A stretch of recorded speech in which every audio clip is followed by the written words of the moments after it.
Hello everyone, जय हिंद। How are you all? कैसे आप सभी? I hope you are all good. आप सभी अच्छे होंगे and welcome again this YouTube platform. आप सभी का स्वागत है इस यूट्यूब चैनल पर। तो इसी सीरीज़ में हम बात करेंगे आज सुभाष चंद्र बोस की और उनकी लाइफ लर्निंग्स की, उनसे हम क्या सीख सकते हैं। इसके पहले मैंने स्वामी विवेकानंद, भगत सिंह, चंद्रशेखर आज़ाद पर वीडियो बनाया उनकी लाइफ लर्निंग से रिलेटेड। और ये भी कहीं ना कहीं एक क्रांतिकारी थे और एक क्रांतिकारी के तरीके से थे। और जो मैं वीडियो में जय हिंद कहता हूँ वो इन्हीं का दिया हुआ है नारा, जय हिंद। और जय हिंद। और अगर इनकी हम लाइफ लर्निंग की बात करें तो तीन लाइफ लर्निंग है उनसे। उनके वर्ड मैं बताऊंगा कि आप इन तीन वर्ड को अपनी लाइफ में कैसे ला सकते हैं, और उनके एग्जाम्पल देके मैं बताऊंगा कि हाँ वो उनके अंदर कैसे आया। तो पहले स्टार्ट करते हैं courage and conviction. Courage and conviction का मतलब हुआ stand up for what you believe.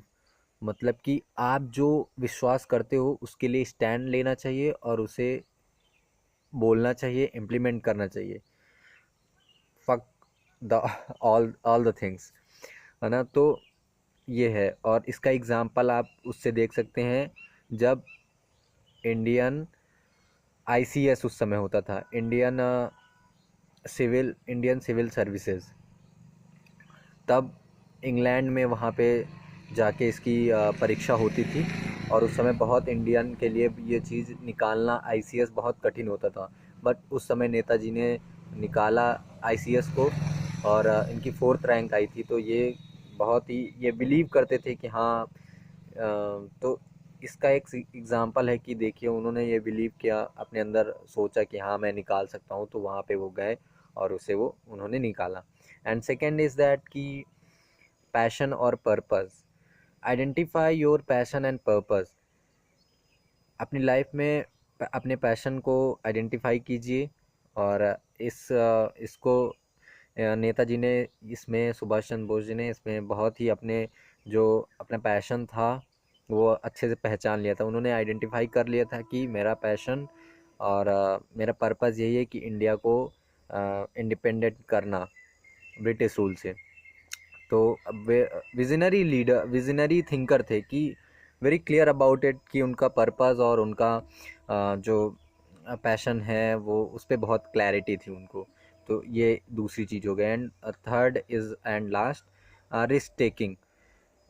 Take a calculated risk to achieve your goal. अपनी अपनी लाइफ में अगर कुछ करना है, पाना है, तो कैलकुलेटेड रिस्क लीजिए। और विदाउट रिस्क आप कुछ भी गेन नहीं कर सकते हैं। तो इसका एग्जांपल है Netaji escape from India to Germany.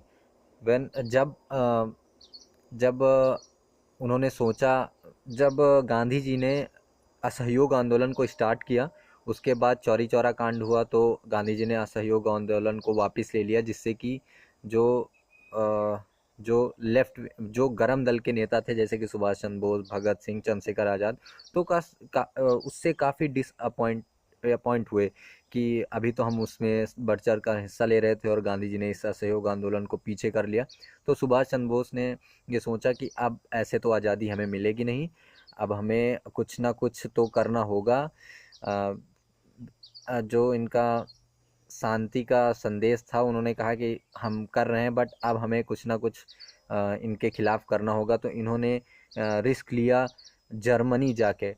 उस समय हिटलर वहाँ के तानाशाह थे, तो उस समय जाना जर्मनी, इंडिया से यूरोप जाना काफ़ी कठिन था। तो काफ़ी रिस्क लिया उन्होंने और हिटलर के सामने जाके अपनी बात रखी कि हमारी मदद कीजिए। तो ये उस समय करना बहुत ही बड़ी बात थी और रिस्क टेकिंग डिसीज़न था नेताजी का। तो आपने जाना होगा तीन चीज़ें कि करेज एंड कन्विक्शन उनके अंदर था, और वो हमेशा क्लैरिटी, विजनरी क्लैरिटी, उनके माइंड में बहुत क्लैरिटी थी कि उनका पर्पस और उनका पैशन क्या है। एंड थर्ड इज़ कि रिस्क टेकिंग, रिस्क लेते थे, रिस्क लेने से वो पीछे नहीं हटते थे। तो थैंक यू एवरीवन, जाना होगा आपने इनके बारे में। जय हिंद। मिलते हैं किसी नए वीडियो में। जय हिंद एवरीवन।